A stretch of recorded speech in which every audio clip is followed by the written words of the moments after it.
Hi, everyone. Thank you for coming to Get Fetched Coffee, interns and junior DevRel roles. And we will be using early and career interchangeably. Okay. As Tamao said, I'm a developer evangelist at a small company called Twilio that has not been mentioned at all this week, but we provide APIs that power the world's largest companies, and I was an intern on the team 2 summers ago, and before that I was at PubNub. And of course, I'm an iOS and web developer. I feel the need to say this often when I introduce myself, because some people are surprised sometimes when they hear that I'm an evangelist. There's not many, I guess, early in career people at the moment, but that number is growing as the demand for DevRel grows. And why would you hire someone early in the career? Do you want someone to fetch you coffee or make you sandwiches? And this is a real tweet that my first manager at PubNub, Tomomi, said. And no, you do not want someone to make you sandwiches. You want someone to be excited and dance at their desk and be passionate and have different ideas and perspectives from their different communities, like their boot camp alumni system, women in tech clubs, the college hackathon scene.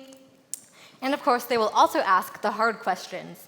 When my Twilio team met for the summit when I was an intern, I won the Boot, which is a Boot prize for asking the hard questions. I also bugged my intern mentor, Ian Jennings, who is somewhere here, I think, with a question of the day. So hire new grads and people early in the careers. They will keep you on your toes. And of course, we're also pretty impressionable. Someday, maybe you will have someone who looks at you the way I look at Bear Douglas of Slack. Hashtag no pressure. Okay. But is your team ready for someone early in the career? I want to know, how big is your company? How big is your team? If someone's traveling, will there be someone who is able to sit next to them the whole summer? Do you have the money to support them? Is it worth it to invest in someone and train them if they're only going to be around for a few months? What kind of projects will they work on? Will they work on one-off apps for the blog content, YouTube videos? Will they answer Stack Overflow questions or contribute to the SDKs? If your team is distributed, how will they get to know them? Quite honestly, my least favorite part of distributed teams is not being able to meet people and get to know them, which can be very difficult in DevRel, honestly. And I would recommend that you assign them a mentor. Maybe someone not on their team, but someone who used to be on the team or is on an engineering team. Do not be afraid to work across teams. If the team travels, will you fly out the intern? I had a friend who interned at a different company who was left behind when her team met up at a summit. She did not feel very included. And of course, will you draw the owl, which is a meme. Step 1, to draw an owl, draw 2 circles. Step 2, you draw the rest of the bloody owl. Write it all down. That will help you in the future. Okay. Where do you find people early in their careers? And no, I'm not just saying to walk out of here and walk around the Bay Area and see all of the summer interns here. No. I want you to meet them where they are. They can volunteer at conferences, as I did before at DevRelCon, or you can meet them at college hackathons. That's where I met my first developer evangelist in August 2015. And yes, he did help me implement the Braintree API in Swift, but I don't remember that, honestly. I remember him speaking with me for 2 hours about computer science and hackathons and tech and developer evangelism and life. I still talk about him. Thank you, Justin Wu. You can also find them in champions programs. And this will be the only plug I give you this whole talk, but you can find the Twilio Champions program at twilio.com/champions. It's filled with amazing developers who do not work for us, but they still go out and talk about us. They're still excited about our products, and they want to talk about them and teach others about Twilio.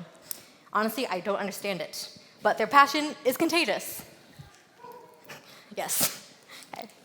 Now, to semi-quote JFK, ask not what your early in career person will do for you, but what will you do for them? Will they have the freedom to make content? If Pokemon Go gets big again this summer, can they make an Android Pokemon Go map app? Will it contribute to SDKs or open source? And maybe they want to give a talk. And if they do, you should, pro tip, use your vast DevRel network to hook them up with their first speaking gig. Of course, you will have to help them with slide design, crafting a talk. Will they live code? Will they give a demo? And of course, when it happens, there will be you in the front row videotaping as my teammate Sam Agnew did, like a proud parent. Honestly, you can leave such a positive impression on someone early in the career just by showing up. Literally, showing up. Okay. Where can you go wrong with someone early in their career? I know too much freedom in DevRel can be fun, but if you're early in your career, you're probably a bit more insecure. You have less experience. You're like, I have this idea for a project, but is it good? So, solution, in the beginning of their summer or when they start, get together and brainstorm project ideas if they're going to be making apps for the blog. Collaborate and work across teams. Do not compartmentalize. And maybe someone finds out that they don't want to do one-off apps. Maybe they just want to write some code. So let them work with a product team or an engineering team and make some pull requests, ship some code. We all know DevRel isn't for all of us. And I know no one likes meetings, but honestly, it's kind of nice to get that FaceTime and that one-on-one and being able to get to know people, especially if the team is distributed. Yeah. Too few meetings, okay.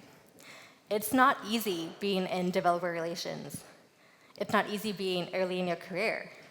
Quite honestly, I think this developer relations is glamorized. Yes, it's fun. We get to travel, make fun content, live code on Twitch or Instagram Live. But it's not easy constantly having to defend, are we technical?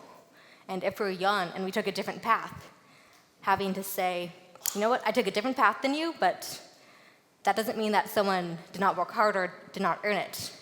And it's not easy constantly being on Twitter, online, on Stack Overflow, on GitHub, answering questions via Facebook Messenger and email, and quite honestly, every platform.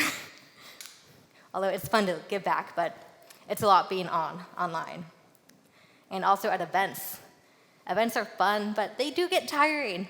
It's not easy always being a good representative of your company. And I wish someone had told me that when traveling, your backpack might become your best friend, as shown by that meme. Okay. In summary, why hire someone early in their career? To quote Hamilton, they will be young, scrappy, and hungry. Hopefully that passion will rub off on you. You'll learn from their different experiences and perspectives. And why might not you have someone early in the career? Maybe you don't have the time, the resources, the travel schedule. Maybe it doesn't work out if someone can't be in the office all the time. And where to look? The Bay Area this summer, Use Tonight, but also hackathons, champions programs, and a few conferences and meetups. And what should you do? You should have fun. Honestly, I've had a lot of fun with other DevRel interns now that I'm full-time. And it's really fun to teach them, to leave an impression on them, to go to events with them. And don't forget to include engineers too. Engineers sometimes like events too. And together, you can be the Mighty Morphin Power Rangers. It's not easy being early in your career or being in developer relations, but if you do it right and you have the right resources, the right team, the right people, it will be worth it. To quote a Roger Federer ad I read many years ago, a life inspired inspires others. I'm Lizzie. You can find me online here. Thank you.